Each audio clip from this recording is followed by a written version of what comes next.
So welcome everybody to this event. We call it a Digital Deep Dive, the DDDs.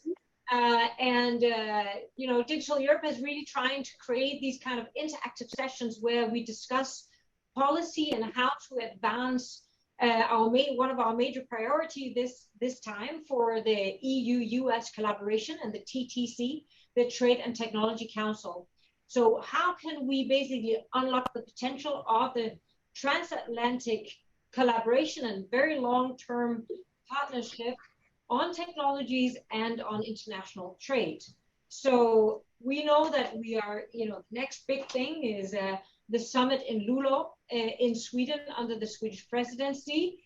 And of course, I am most happy to say that we will be discussing exactly what will the outcome be of this summit and what we would like to see of results. So let's just see what our leaders on the EU and the US side have been saying about this Trade and Technology Council. Let's move to the next slide, please. Introducing first who we have with us today to discuss a very much important subject.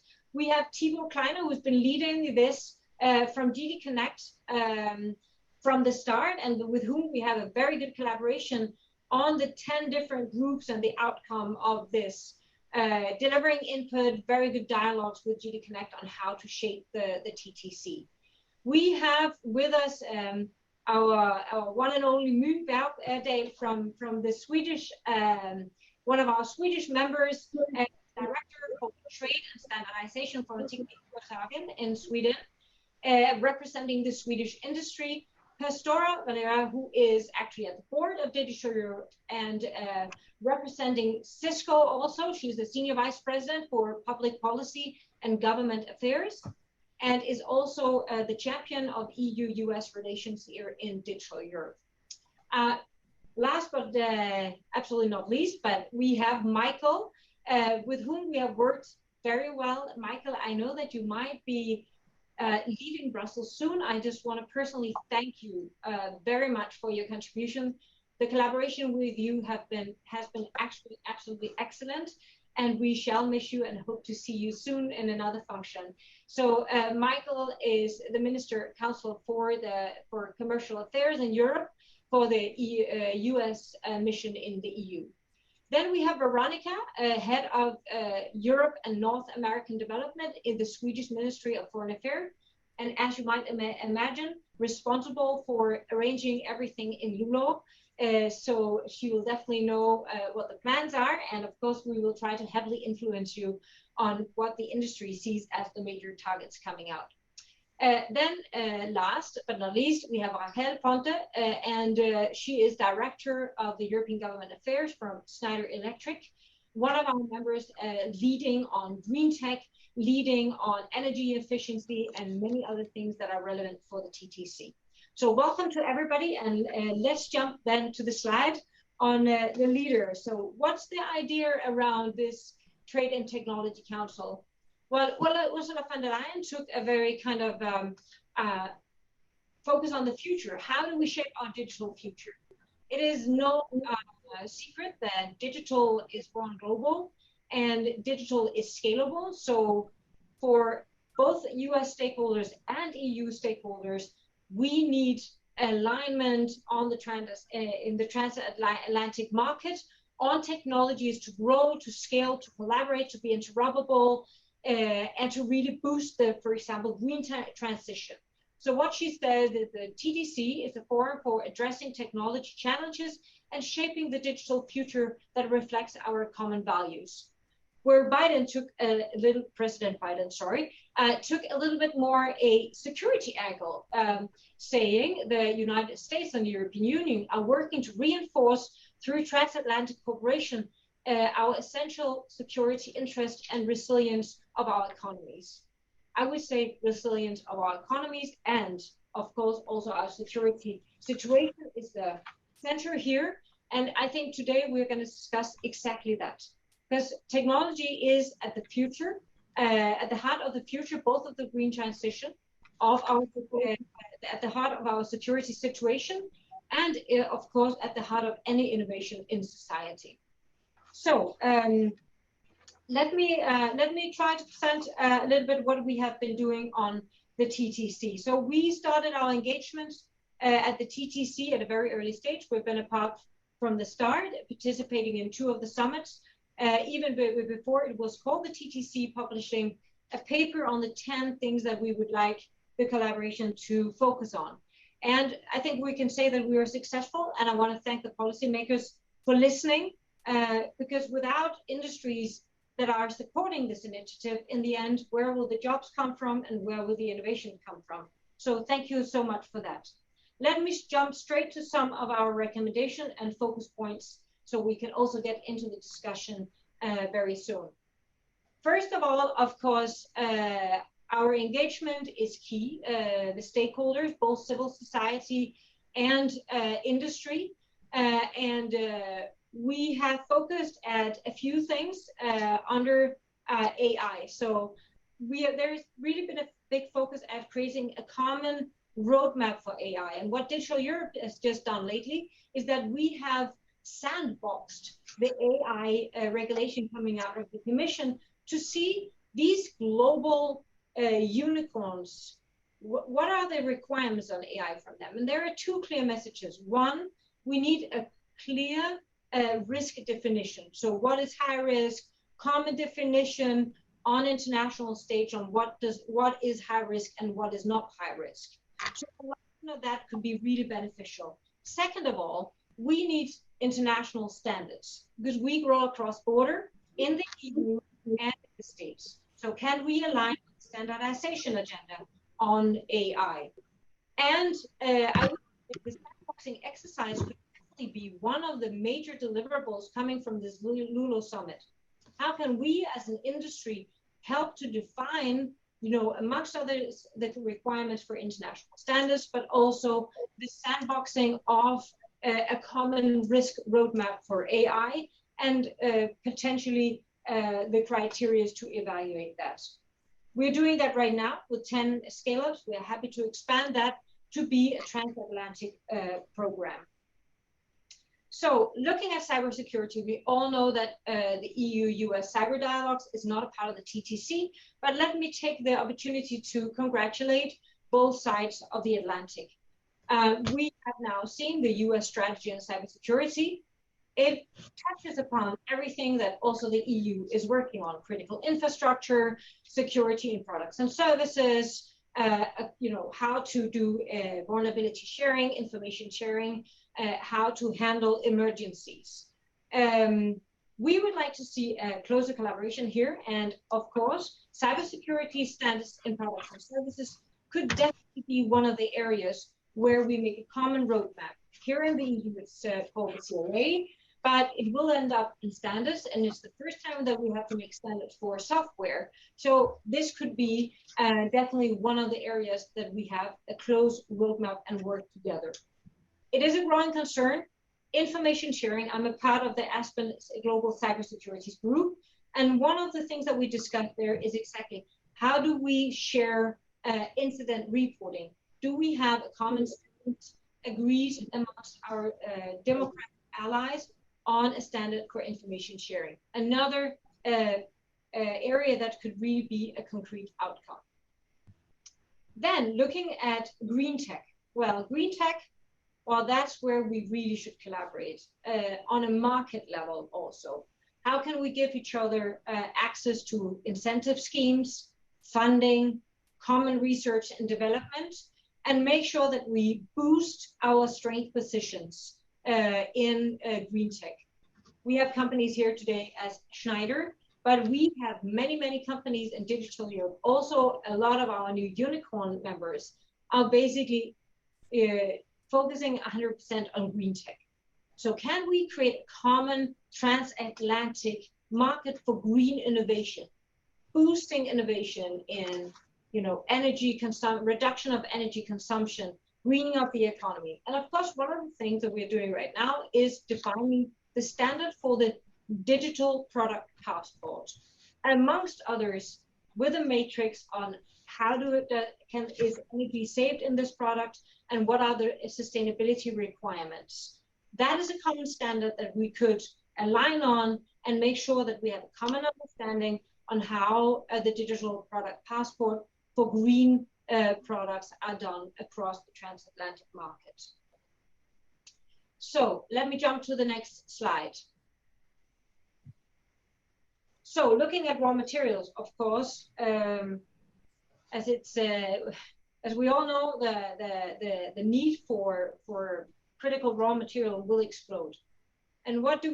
We are in the middle of this situation where we have geopolitical tensions, high dependency on a few places in the world, amongst others, China. So how do we make sure that we get less dependent and implement a diversity strategy? Well, nothing is more welcome from industry that we have a close transatlantic collaboration on this, and that we actually make a critical raw material collaboration.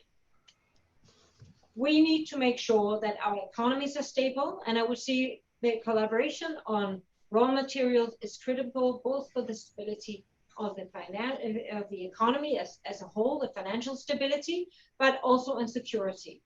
We all know that these raw materials are part of chips, cables, and all these different components that we need also to strengthen our defense and security sectors.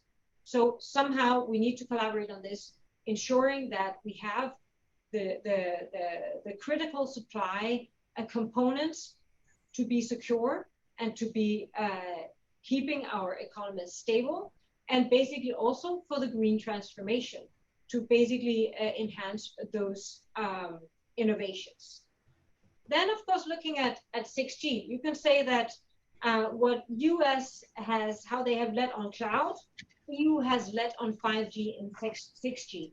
So there are many capabilities built in a global environment. But now, of course, with those tensions geopolitically, let's use each other's strength. Let's make sure that we create one internal market, transatlantic market, for these critical infrastructures, digital infrastructures, strengthening each other's capabilities, and working together for a future on common standards, both on 5G and 6G. Then turning to, of course, the subject of human rights due diligence. Well, we want, of course, to uphold human rights in supply chains globally. And we also want to see an alignment of how we actually report on that, the due diligence legislation. How can we align on that across border? And in the end, it is a very, very complex, like the supply chain transparency is super difficult, very expensive. And without AI solutions and innovative technologies to actually find out, are we actually compliant with all these rules, we will not succeed because it will be very cumbersome. So let's innovate together on how we can actually track supply chain transparency, but also coherence with human rights due diligence. And we're very happy to see that the EU, US now have launched this trade and labor dialogues also on this specific topic. With that, let me end my intro on what we would like to see from this TTC by focusing, of course, at one of the big success stories, the export controls. It has been a huge success at the start of the TTC. Of course, we need to continue this, and we also need to think, what do we do when we have these export controls regulations, and what will be the limitation? Where are the areas where we need additional supply, like, for example, chips for drones, chip for defense, and how can we collaborate on that?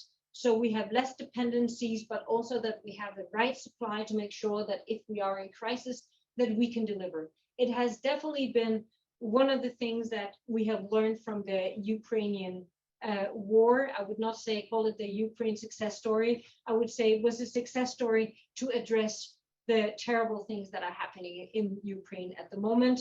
And this, of course, we need to continue to work on. Last but not least, an area where I don't know how to say this, but it's something that I have discussed as a leader of an organization for the last 25 years, and somehow we still don't seem to get it totally right. But it is a focus of both the EU and US, and it is, of course, the skills agenda. We have had competing nations looking at critical digital skills in society for the last 25 years, and we have catching up to do. Cybersecurity is definitely one of the ones I would call critical security skills in our continent, and we welcome, amongst others, the Cyber Solidarity Act focusing at this from the Commission, but also the tones from the US cyber strategy. Cyber could be one of the areas where we could really address a common front. We know that right now we are actually a part of the group defining a cybersecurity certification, skills certification in the EU. Could we expand that also as a roadmap of common definition of cybersecurity skills? What are the critical, what are the levels that we need in society, and the certifications? And of course, last but not least, I want to mention one thing that is not on the slide: women in tech, women in cybersecurity. Digital Europe has just re-educated 900 women from administrative functions to tech skills and cyber skills. How can we invest in actually making cyber and tech skills more inclusive towards women, where we still have a lack of involvement of women in tech? Can we develop something and programs together? Let me pause there for a second and turn to our first panelist, Thibaut Kleiner. Thibaut, we're looking very much forward to hearing your vision for what will come out of the TTC.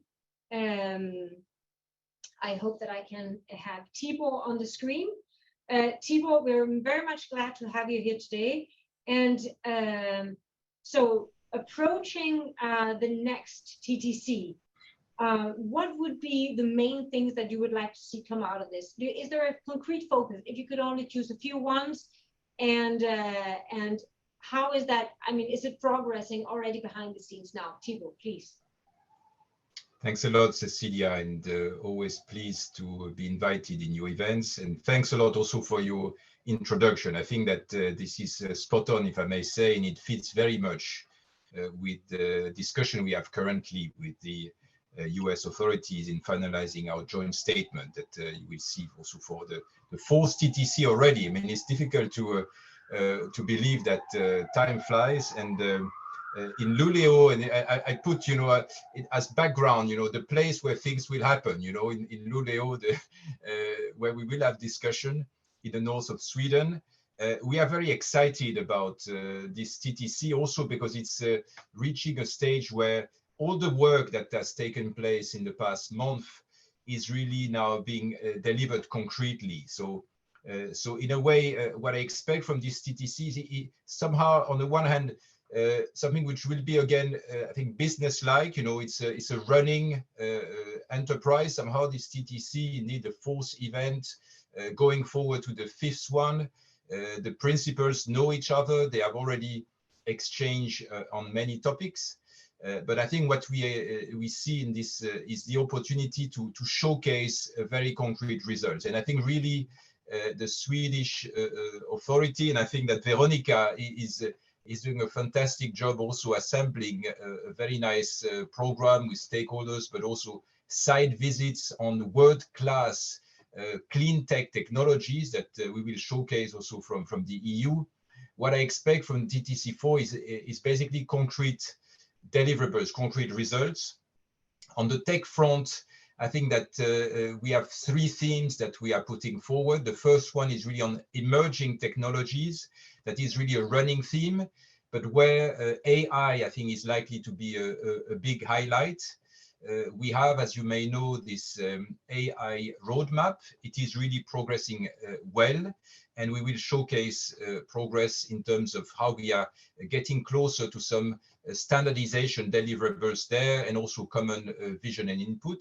But we will also showcase, I think for the first time, a tri-label standard. So this is really extremely important for business, because it's the signal that we can have situations where standards are valid on both sides of the Atlantic, and this is good for transatlantic trade. So this will be showcased in the area of charger for electric heavy-duty vehicles, very significant, and other things as well on standardization from e-identity to further work around plastics and so on. So I think this will be on emerging tech, AI, but also emerging technologies in terms of connectivity. I mean, Sweden is well known for also connectivity, so it's a nice match. We will have a CEO roundtable there discussing the vision for the future 6G, so the next generation of mobile technology, and also how we can make our connectivity through submarine cable as safe and secure as needs be. And again, from a Nordic perspective, we had an incident there in the Baltic Sea on a pipeline. We don't want the same to happen for our cables, clearly. Then, if I may, what we expect will be also for the first time a highlight on human rights. I think that this is very important. You mentioned it also, Cecilia, and I think there has been a lot of joining forces between EU and US from a kind of Ukraine perspective, but also defending our common values in the internet. And we have concrete deliverables in that field in terms of notably foreign information manipulation. So you will see there as well, the good work of the past year is bearing fruit, and we will be able to showcase some results there. And then the third area is, as I said, on connectivity, we will flag that. So indeed, so emerging technologies, connectivity, and human rights, I think, will be the highlights as far as we are concerned. But I think that more generally, our hope is that we can show that the TTC is delivering, and that it has also a future in the long term in terms of not only running projects, but also in terms of new initiatives. And here I'm thinking notably what was launched at the third edition, all the activities around notably clean energy and around also the so-called transatlantic initiative for sustainable trade. So really, this is something that we see as growing in terms of interest on both sides of the Atlantic, and really an opportunity to again work on standardization, on developments to better measures emissions. Very important to also give the right incentives for our industry. And I hope also that we will have some breakthroughs on the trade front around some mutual recognition agreements and conformity assessment related initiatives. I think that's also something we anticipate. So in short, very exciting. I think a great show that the Swedes are preparing, but also for the EU, for the European Commission, an opportunity to showcase that TTC is about delivering, it's about progress, and it's about also joining forces for a common agenda. Going back to the Swedish, because the Swedish have been known for, cool, innovative technologies that kind of turn global. Starting in the Swedish manufacturing sector, with all your innovations. We have seen Northvolt appearing. We have seen, of course, companies like Ericsson, but many of the unicorns have also been born in Sweden on technology. So Veronica, I guess that it's also a big thing for Sweden to host this now, being one of the most innovative countries in Europe, and you are putting everything together. So I guess that you are the one who has holds the pen for the agenda. So what do you see as the most important outcome? And is there anything that you see there where industry can also tap in, here last minute with more input? And what are your key issues to advance this TTC meeting right now, please? Thank you, Cecilia. And yes, looking with some jealousy at Thibaut Kleiner. He sits with my background, actually. One would think that he has already advanced. He's already moved to Luleå to prepare the meeting on the spot. Thank you for giving me this opportunity, Cecilia. And basically, I both see Michael Lally and Thibaut Kleiner have already mentioned sort of some of the key areas of interest from a Swedish perspective.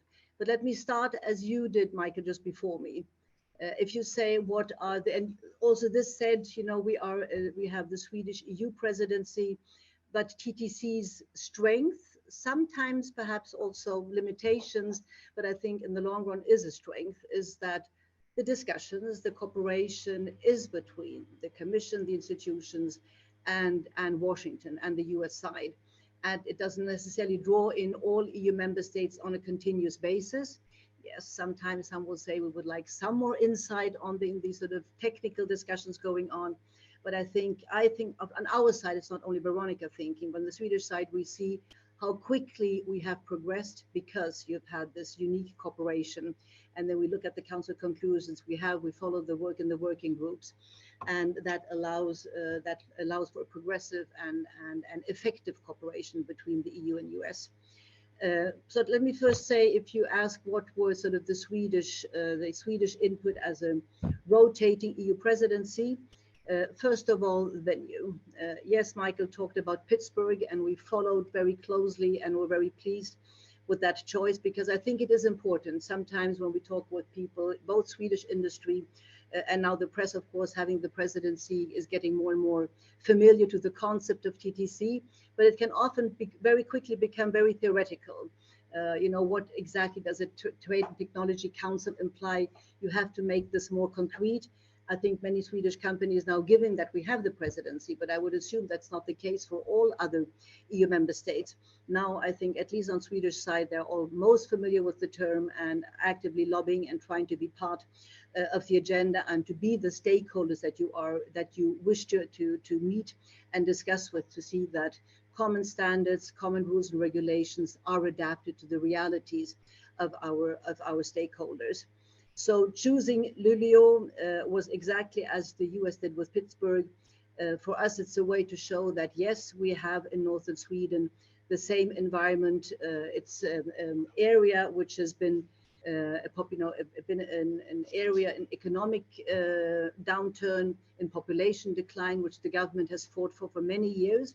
And all of a sudden, with the green transition of some of the key companies, for instance, now that was mentioned already, one of the production sites of today producing fossil-free steel, that was unheard of 10 years ago. And all of a sudden, we see that not only are Swedes in Sweden moving back to areas because of new employment opportunities, but now we see also an increased interest of workers coming even from outside the EU, because they see new activities. Yes, I mean, some were mentioned in the mining sector. We have a critical minerals industry growing. We have batteries for electric, Northvolt mentioned electrical vehicles. All this happening in an area which was a big area of concern for the Swedish government during many years. So we thought choosing this very hands-on approach, getting the principles, getting all those working on TTC assembled for a few days, a day and a half. We will even be visiting such a company and thereby highlighting that the whole green transition can go hand in hand with increased prosperity and economic growth. In many cases in Europe, there's always the worry, not the least in more traditional companies, that if we transit into new ways of making our products, will that imply that we lose jobs and job opportunities? And here we show that we work very closely also with our trade unions. We get them on board when we work at company level to show the benefit that people will have, the companies, but also citizens, and our whole service sector, which is starting to kick off in that whole area. It's not only Luleå, there are many cities around northern Sweden that are in the same situation. If I now turn to sort of more constructive results that we hope a lot that you guys will get your act together, that we have conclusions that we can stand behind and that will make it a success. At this stage, later on we will look at the declaration when it goes to the council and the first readings will take place. But more concretely, what we are looking at now is, and this is therefore very opportune to discuss this in this forum, the digital agenda and the digital technology. Those are for Sweden. You had mentioned key companies such as Ericsson. This whole area of cooperation is very high on our agenda.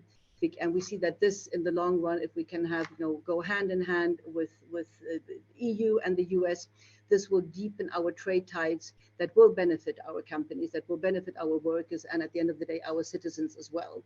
And I notice only these past months, I don't know what it, maybe this is goes for, for the media in other EU member states, in the US as well. There is now a big worry. Things have gone so quickly around AI.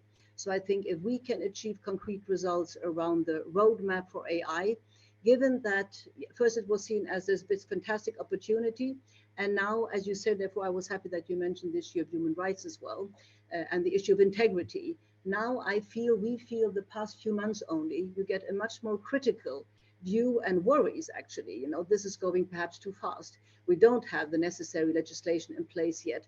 And how can we jointly work on AI? And therefore, we are very happy to see that, and we are quite a digital society, as you said yourself, Cecilia. So coming forward with the roadmap on AI systems, I think will be very important and will be followed very closely. Another specific outcome that my government hopes for is between the EU and the US is also, now this is not directly linked to the agenda perhaps, but that is which was mentioned by you, Cecilia, initially, the directive for a future agreement on critical raw material. You will not be surprised, that we are in that area. As I mentioned already, this is an area we do have access to critical raw materials. And if we can get at least an agreement first in the EU on a directive and then start to advancing quite quickly with the US on a CRM agreement, that would be seen as very, very welcome, at least for our government. And it's, as I said, perhaps not part of the agenda as such, but still it would be a very important deliverable. And finally, also mentioned already by both Thibaut and Michael Lally, is the roadmap on research and development for a 6G, agreeing to work together from the outset now already on the future of 6G. Yes, we're already doing a lot on 5G and the role of 5Gs, including in third countries, rightly mentioned, also very important. But if we can now already find the parameters for working together and having the same research and development approach to 6G, that would be seen for a highly digitalized country like Sweden as a very important deliverable from this very meeting. I think I stop here. There's a lot of things I could be saying. Know also that the focus from a member state, I mean, you in the Commission know that not all other EU member states, some look a little bit jealously now and think that we get far too much publicity for northern Sweden, which is not known to get so much publicity, as I said, for obvious reasons. But the focus we have is, of course, on the events, as you said, to highlight some of the items that are on the agenda, working with stakeholders and making it for the principles accessible, so we make things a little bit more concrete. So I think it's just a happy coincidence that we have, TTC is working on agenda items where Sweden, thanks to our innovative companies, have taken the lead in many areas. And that's a way to make this accessible to the TTC community as well. I end here. Go Sweden, don't be humble. I mean, you have done well, continue to do so and make sure that, that you are, a competitive place for technologies, of course. Maybe just a short comment on that. You mentioned green standards and green and being more efficient and developing a transformation does not necessarily make us less competitive. Just want to again mention that Digital Europe is working on the digital passport, product passport, exactly defining matrices for the footprint and the characteristic of the green and saving energy and all this elements of a product and a service. This is something that we would love to see, as a common standard, so we can actually talk about the same thing. Is this good or bad? So we have a standard for that. You mentioned raw material. I think this is absolutely crucial for the security, and as EU and US are basically the biggest security collaboration in the world, of course, most of us being a part of NATO, and Sweden, of course, very soon also.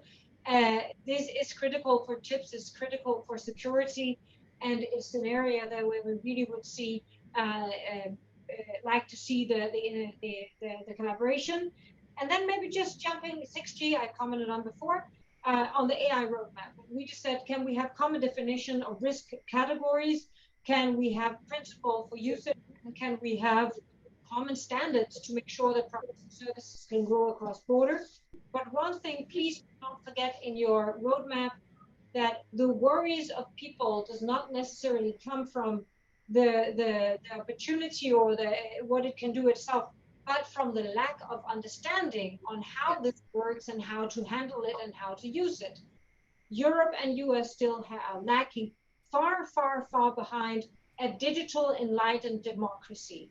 And if we can manage to get the whole population not worrying about tech, but knowledgeable about how to use tech and create tech, well, then we won the battle. I mean, so I would say, let's not forget the AI education and that we cannot keep protecting people and keep them away from the knowledge and just to put them in the, we protect you, we protect you.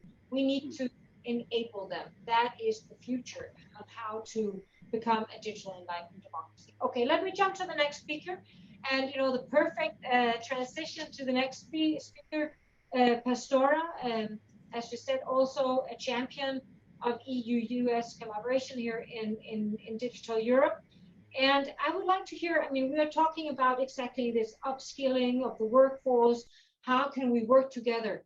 And it always becomes maybe sometimes a little bit fluffy. But what can we do? Concretely, how can we create results there? Please, Pastora. Thank you, Cecilia, and a pleasure to be with you all. And I'll start by saying in the context of the TTC, actually, that we're really, really encouraged by the fact that there is going to be this task force on talent growth. Because as we have said, there is going to be no digital future. We're not going to be able to shape the digital future if we don't have a talented workforce. So, and as Cisco, we're also honored that our CEO, Chuck Robbins, has been asked by US Secretary Raimondo to be a member of this task force. And I think that both the US and the EU have to address that talent gap, the shortages in digital skilled workers. And we have an opportunity here to exchange best practices, to prepare also recommendations, to your point, Cecilia, right? What can we do? This is an incredible challenge we have, right? To be able to capture all the opportunities from the emerging technologies we've just been discussing. So how can we do that together? And how can we also introduce some innovative skills policies? You also mentioned, Cecilia, I think in Europe, we have this year particular focus on skills. There's a EU Years of Skills. There are some initiatives that have been launched that are, I think, very positive, like the EU Cybersecurity Academy. And as you said, in the context of digital skills, obviously cybersecurity is a very important challenge. We have 3.5 million of jobs open globally, and we don't have the skill set and the population to fill these jobs. So what can business do? One of the things that we are doing, certainly as Cisco, and I do know other companies have come forward as well, is really to commit to certain goals and to pledge. We have the Cisco Academy. We've committed in Europe to train 250,000 people with cyber skills by 2025. Similar commitment in the US. And I think businesses should come forward with these ambitious pledges and goals. And we obviously do that collectively with our global and European education partners. The other thing I think we can do together, both governments and businesses, is look, what are the barriers in this space? Obviously there is a barrier to access skills and training. You need to have the digital infrastructure. And so there is a lot of focus, as we know, on policies on both sides around digital infrastructure, around closing the digital divide. But when you reflect about the barriers, I think there are also two particular barriers where businesses have a clear responsibility. The first one I would say is that we need to have more appreciation for workers with diverse backgrounds. And you mentioned, Veronica, the reskilling as well, being able to capture, the new opportunities that are developed by the new technology. And that is not always, a 4-year formal education degree. So I think recognizing those innovative ways of reskilling workers as employers, so then they can be joining, the development of these new technologies. That's one thing. The other thing is, and you mentioned here a very important thing, Cecilia, which is very close to my heart, and it's the diversity, the diverse workforce. And I think in technology, when I think about diversity, it's not just, women, and obviously we need more women in tech, but it's the whole spectrum of diversity, whether it's, disadvantaged socioeconomic background, whether it's ethnicity, whether it's disabled. And I think we need to support as businesses and do more effort to make sure that we have and we promote a diverse workforce. And not only because it's the right thing to do, but also because it makes business sense. So overall, we are hoping as well that, that we can together also provide more opportunities. One thing that we're also very focused as a business is to connect all of these skills and reskills initiatives with jobs. So how can we make that bridge between the talent and the jobs, and connecting them, in our case, with our global channel partners globally? And then, I would just say the task force is just started. I think they're meeting very soon for the first time, but it's really an opportunity to learn from each other, to boost initiatives on upskill and reskills, and really to scale, because we can't do it alone. No one can do this alone, as we know, to really scale the public and private partnerships. So I'll stop there, Cecilia, and then happy to. Yeah, I hear that. I mean, the discussions around skill, we have had a discussion on the resilience part. So AI certifications, cyber certifications could be one area. Companies to basically pledge for education of the workforce. And then, of course, how can we create common programs on including also more diversity in tech? Yes. So turning to the next subject, of course, on standards. We're talking certifications, jumping to standards, and who better to give input on that than My, our one and only My from Teknikföretagen in Sweden. You have been responsible for standardization. You work also with Digital Europe on standardization. How do you see, the Swedish industry, and of course, in general, how do you see the cooperation on green and AI standardization at the TTC? Please.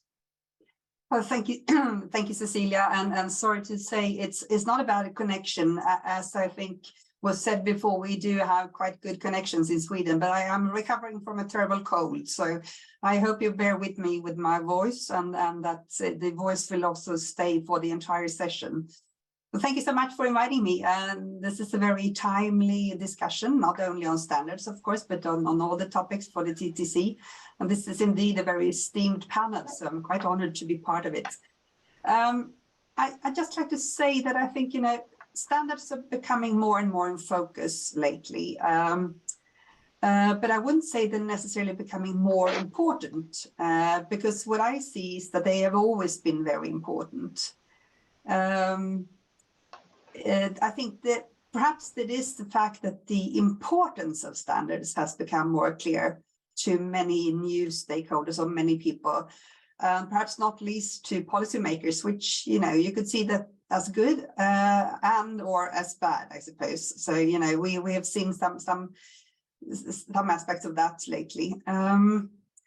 But I think, when it comes to the TTC and sort of what the industry is looking for, I think, for our members and Swedish businesses, the ability to transfer data, particularly perhaps between EU and US, that is of utmost importance. But as has been mentioned before, also by you, Cecilia, I think, it's equally important to implement common principles on AI. So therefore, AI is really a very important topic for the TTC.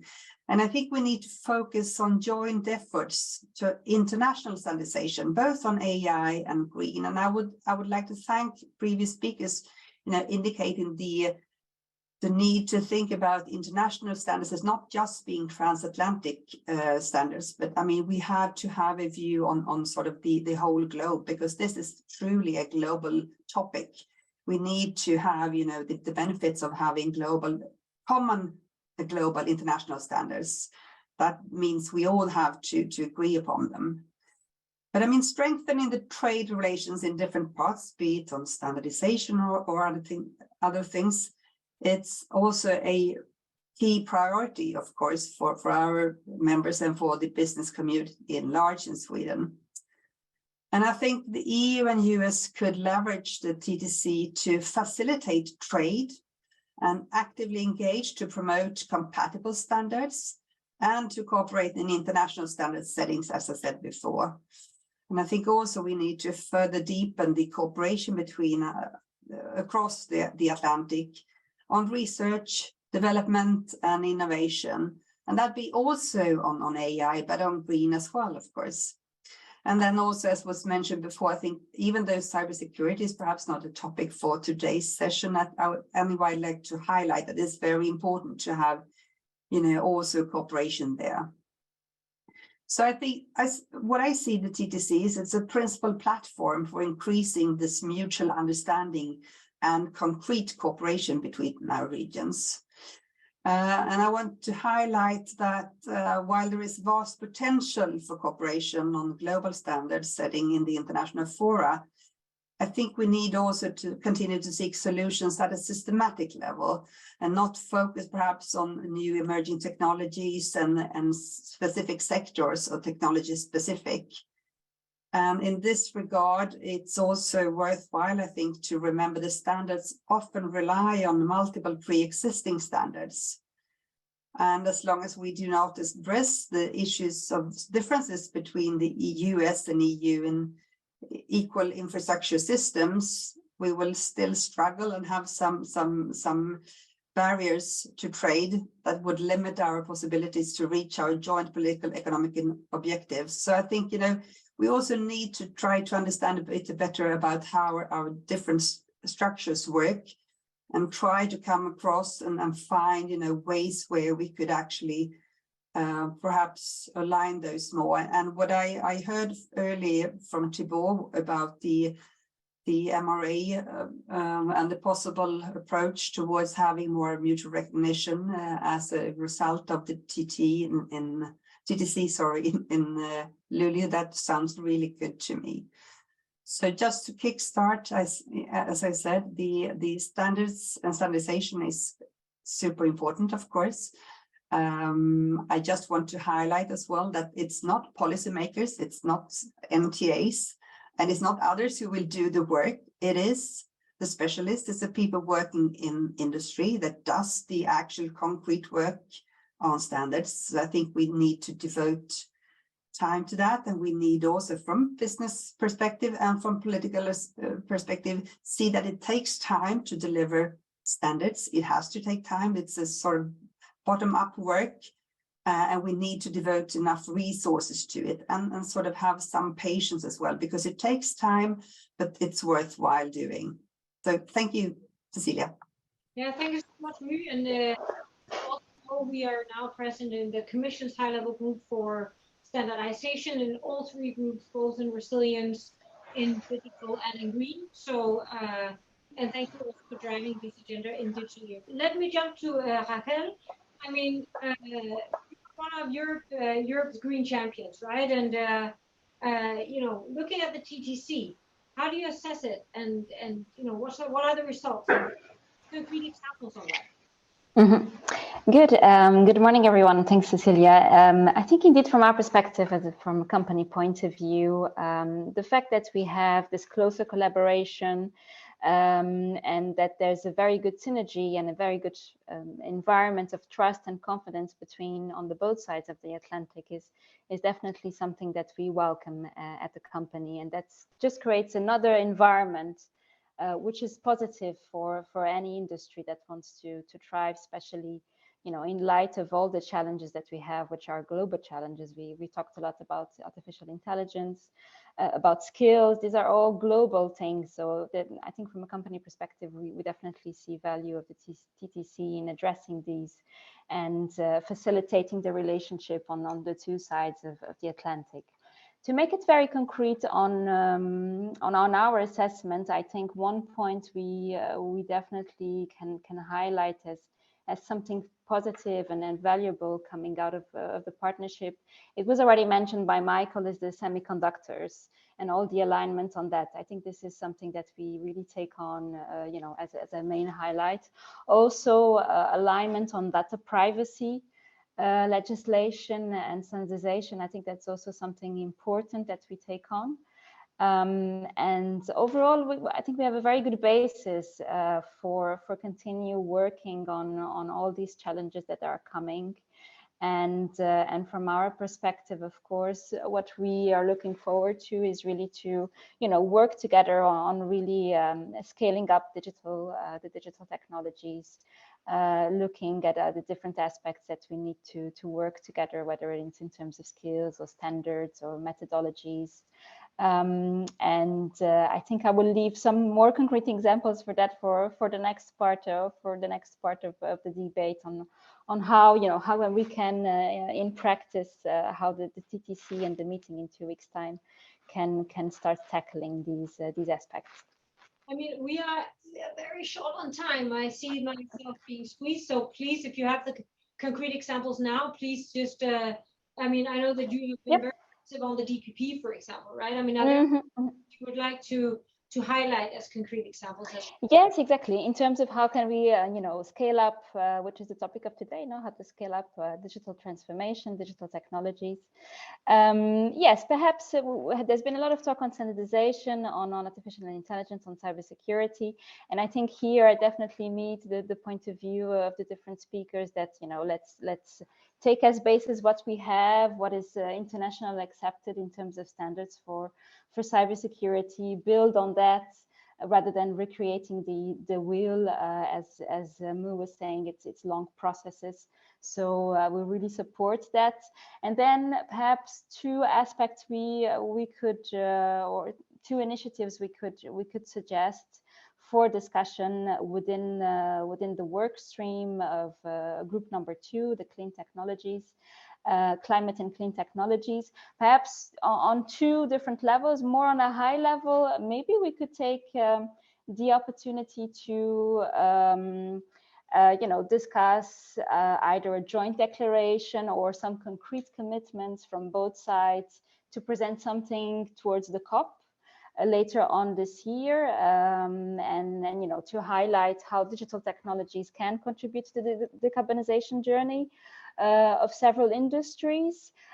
So more, a suggestion more on a high level declaration from the TTC that we would present, jointly at the COP. This could be a very positive sign of our commitment to digital.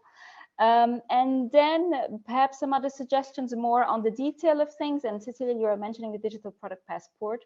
For sure, that's a key area here. And in Europe, we have a lot of projects going on that Digital Europe is, highly involved with. And I think if there's alignment again with if the US is already looking into it, or probably developing their own templates, if again we have some alignment here, I think it will be valuable for everyone.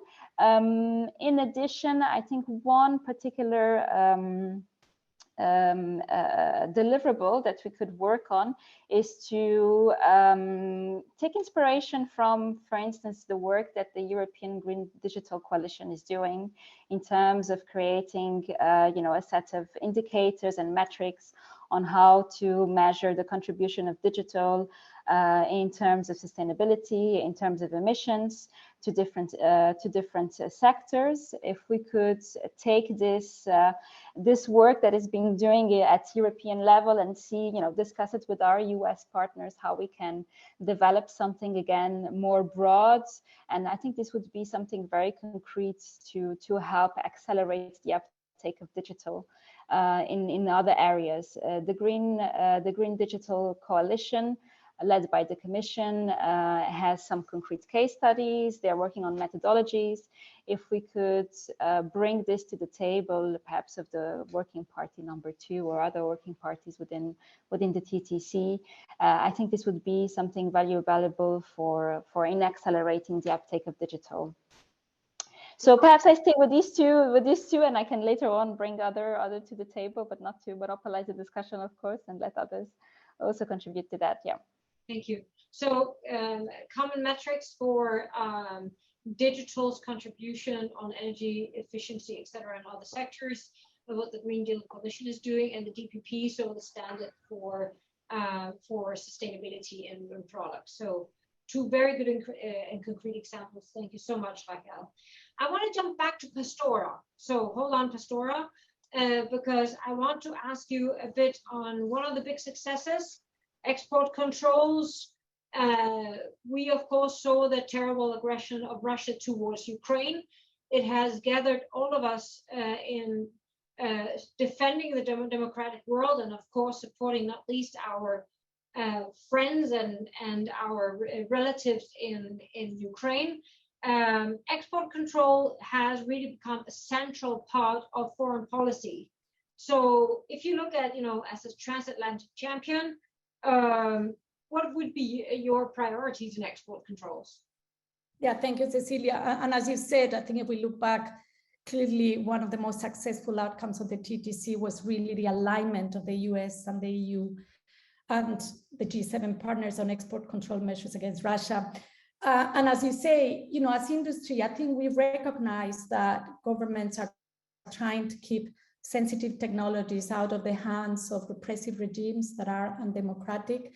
And we do, in general, we do favor multilateral controls, but we also understand that sometimes governments have to act unilaterally for foreign policy, for national security, for human rights. But what we expect as industry is that these actions are targeted and to the extent possible coordinated, as we did with Russia. So in terms of aspirational goal, I would say alignment and harmonization. Alignment in particular on what is the definition of those sensitive emerging technologies and what is the scope of the export controls, whether it's on AI or advanced robotics or facial recognition technology, commercial drone technology. So alignment on these definitions and the scope of the controls is really, we believe, the best way to ensure that there is effectiveness of the controls and that the goals of security, economic security, and objectives of the governments are met. I would also say that, like in many other areas, right, I think be mindful that sometimes there is so much disparity of administrative burden between the EU and the US that, it's becoming increasingly difficult for exporters, right, even if we would want to do the right thing. So looking as well at ways maybe to reduce that disparity, to reduce, for example, duplication of re-export licensing for parts and products that are coming from both jurisdictions. So that would be a concrete idea. And then I would say a final point, Cecilia, is really the engagement with industry, which is in all areas, but in this particular area, I think it's particularly vital. We can provide input about how the export controls are impacting the industry, both the US and EU, and try to avoid unintended consequences. And also, we would welcome more dialogue and perhaps even guidance on how to comply with some of these export controls, right? How implementable the rules are. And so to make sure that we are actually meeting those goals. So just kind of in short, the aspirational and the big step in the right direction would be aligning on the scope, on the processes. And then at some point, and I know this is a big step, even thinking about providing mutual recognition. Okay, thank you so much. I mean, so make it more operational. That's the big message. We agree, we want to do the right thing, make it operational and work together to have a common front on the how. So I want to turn to Veronica. Veronica, you have to leave at 1 o'clock, and I guess you have a lot to do here, a lot of input. Can we reach all these goals? Are you ready to? Are you happy with everything you heard? And is it like check mark, check mark, check mark, or how do you see the process? Optimism and being positive is my second first name. So yes, of course, full swing in. I sat actually this morning, and I'm happy to have been part of this conversation. I sat with the US Embassy here. They have a great team in Stockholm. I sat with the Commission delegation, or their team. There will be a week before the meeting actually takes place already in Luleå to prepare all the practicalities. It's not a big, it's not a little thing for this in northern Sweden. Imagine it's a small town Pittsburgh is a big, is a big city, Michael. Lulu is not really used to having 350 people coming in major airplanes. I think they have booked now around 400 hotel rooms in the whole area. Lulu itself, has one little grand hotel, and that's rapidly increasing. So practical preparations, and I'm confident the meeting will be a success. And the whole city, I've been there twice now. There's so much looking forward to this event. And they will live with that for a long time after. And in Brussels, I represent the EU presidency. I know, working with our ambassador to the EU, we will do everything we can to get the joint statement through the council as soon as you, the EU, the Commission side, and the US side have agreed on the sort of perhaps finally outstanding issues. But we will do everything we can to get the EU work through in time to be able to have, then agreement and publicity around the event as such. And as I said, for us, the main contribution will be to try to provide, to be that platform where we can organize meetings, interaction between stakeholders and the decision makers on the spot, with a couple, as we said, at least one very concrete example of a steel factory that now produces steel fossil free. So as concrete and as practical as possible, that would be our main contribution as presidency, and relying on that you will find agreement on everything that still needs to be sorted out the remaining 2 weeks. Thank you so much, Cecilia, for this opportunity, and for all of you participating. And some of us, we will probably be in touch in other circumstances. Great event. Thank you so much for your participation, and we know that you're super busy, and we welcome you back afterwards, maybe for an evaluation. So thank you so much, and see you soon. Let me turn back to Tibor, and so we heard about two things. We heard about the digital product passport on the green transformation. Do you see that as a future deliverable for the TTC? We also heard about a joint AI roadmap. Just want to push in the comment. Please do remember that without having the skills, we won't have the innovation anyway. So don't think protection only on AI. Think about skills like cyber skills. So, but we hear about, the joint roadmap. What can industry do? I mean, will the DPP be something that we discuss? Will the roadmap be something where we can contribute? Please, Thibault. Thanks, Cecilia. I think it was really already a very interesting debate and discussion today. And I was even taking some notes on suggestions that were made.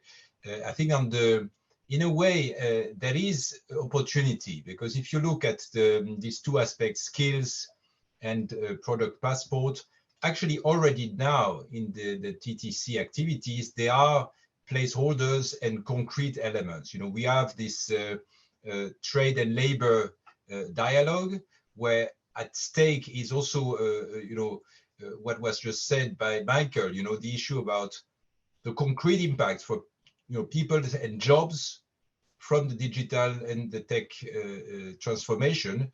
And that's very much what we are discussing in this forum. How can we work together to equip people with the right set of skills? And how can we also anticipate in policy making terms, what is happening in terms of transformation? I think AI will certainly have profound implications on some types of jobs. We need to study this and know how to best react. And I think the offer to build on what we have in Europe, I think, is also a very valid one. And that's what we are actually discussing with our colleagues in the Commission in DG Employment. We're also involved in this area. And I think that this is a very concrete way also to involve business. Let's work together even more on developing skills, on retraining workers, and on making sure that we anticipate changes in the labor market coming from technology and transformation. So I think that's really, there is a stream, and I would really invite more participation even from business. On your second point, really, in terms of the product passport, again, I think the big announcement in terms of novelty was this TIST, this element on the clean tech and technologies also a trade perspective. And this is really a key element that I think will get traction in Luleo, because we are, in fact, with other colleagues, launching very concrete avenues for working together on standards for the clean technologies, on elements also on the product passport, on measuring emissions impact and so on. And I think this is really a place, again, where business has to be involved, because it is really industry that is doing this. And we expect opportunities to also have a transatlantic dimension in this. So I think that we have this initiative, we are quite proud of it in the EU, you know, on the product passport. We think it could be indeed an avenue that other countries around the world can, you know, get inspired from. And I think this is really something that we hope can be on the table of the leaders in Luleo and beyond. So in essence, what I'm trying to say is that here as well, we don't need to recreate another group. Let's build on what we have within the TTC. Let's deepen our exchanges, and let's make sure that also there is ample opportunities from the business side, from the members of Business Europe, to contribute and also to stimulate both sides of the Atlantic. Thank you so much. So I'm gonna try to wrap it up by asking like a very brief question to all of you. And we'll just go like 30 seconds maximum, 20 seconds per person, right? So priorities, right? So what would we like to come out of the TTC? We mentioned so many priorities. So let's start by asking Ahel, what would you like to you know, one thing that you would like to see come out of the TTC4? Yeah. One thing we would like to see coming out of it is a continued engagement on the uptake of digital technologies and really scaling up them. So I will refer what I said earlier on to perhaps look into metrics for measuring the value of digital in terms of sustainability, in terms of emission reductions, and to make sure that this is, you know, in place via standards, via initiatives that promote the uptake of digital. Yeah, this would be I think our key ask and our key point in terms of the TTC, and I think there's very good collaboration already ongoing and a good momentum to continue building on that. Yeah. Thank you so much. Let's turn to Mu, representing the Swedish industry. I think, you know, the top priority for us, which I think I mentioned before, was really an MRA. And I think, you know, having listened to what has been said previously, I'm feel quite positive towards possibility of achieving, you know, going in that direction at least. And then, of course, I mean, I think the cooperation on AI, which we have mentioned all of us before, is really, really super important. And I think there we need to have both continued and increased cooperation. And I would like to point out perhaps a few topics there on AI, the research, metrics and methodology, amongst other areas, tools for monitoring, risks. There again, we'll talk about the common international standards. I think, you know, we need to make sure that we try to have as much an international and global approach as we can. Of course, having to base it on our values, of course. It's not that someone is going to be dictating what everyone else is going to be doing, but I think we need to talk and try to find compromises that we all could live with. And then also, I think, you know, one concrete aspect that could be coming from the TTC might also be some kind of common understanding or announcement from us that we want to try to work in setting up operational cooperation in international for us. So I think that what's said before about, you know, coming with a joint message for COP, that sounds really interesting. But I think in many areas we could really try to come together and create some sort of message towards us being willing to cooperate internationally as well. Thank you. Thank you so much. let's turn to Pastora. Pastora, one thing coming out of the TTC4.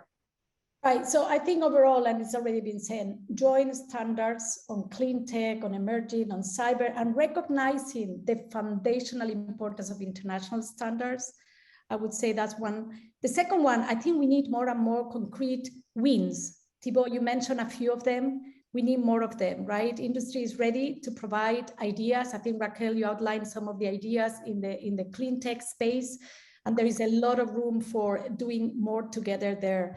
And then finally, I would say, Cecilia and Michael, you did mention this point, inclusion. Whatever we do, we need to remember that we need to bring everyone along. We need to bring the workers along. And that's how, the talent and the skills piece is so important as well, right? This new digital world shaped by all these amazing technologies need to work for people.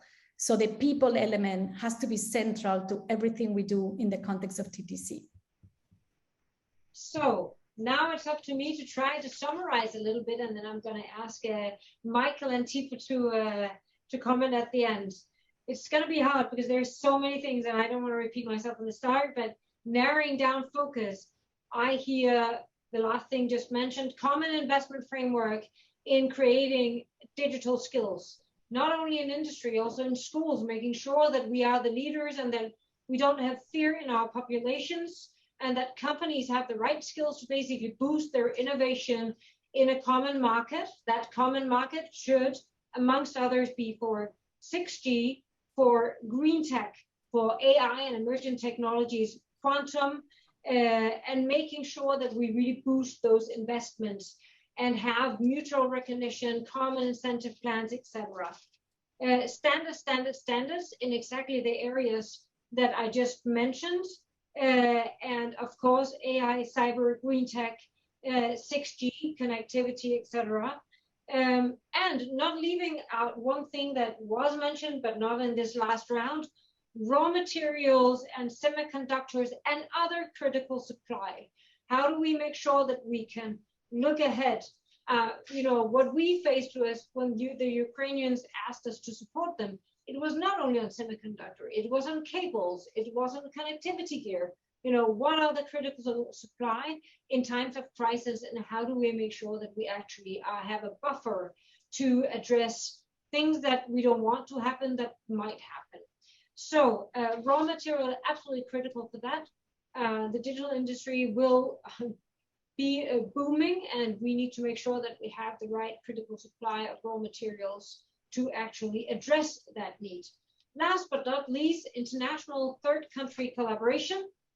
How do we invest together in making sure that we create the future technology innovation, not only in EU and US, but also beyond, and possibly also with a joint investment plan there. So turning to you, Thibaut. Now, your 30 seconds. I mean, this is a good summary? What's missing? And will we achieve it? I think you did an excellent job, Cecilia, summarizing it and also pointing at areas where industry can really be very concretely involved. And my hope for also TTC4 is that we will also refocus a little bit more on the transatlantic dimension, because sometimes, we speak in the TTC about China, about Ukraine, about Russia, about a lot of other things, and not this EU-US trade and technology relationship. And I hope that this will also come out very concretely. I hope that on the connectivity between EU and US through submarine cable, we could also have agreement there, because this is essential for our security, for our resilience, but also for the trade flows and data flows between EU and US. So I would really hope that we can have a breakthrough in our conversations there. And overall, indeed, I would agree with Michael that there is momentum. So let's build on that, and let's have a positive outlook for TTC5. Yeah, very good closing, I think. Focus on the transatlantic market, the transatlantic security, making sure that we have concrete results that matters for real people, whether that is security or it is jobs. So I think you just gave the perfect closing. So I want to thank everybody for being here today. Thank you so much for your contribution. Everybody who's going to Luleå, I'm not that unfortunate myself because I'm at the GA with all my terrific members here in Brussels, but have a great journey. I think that you will see that there are quite some innovations there, right? Using sustainable energy for one of the most energy intensive industries at all, and production. I wish you a very good meeting, and we hope to catch up for a kind of a evaluation session to see, did we actually say what we do what we say and say what we do. Thank you so much, everybody, and looking forward to see you soon again. Thank you. Thank you.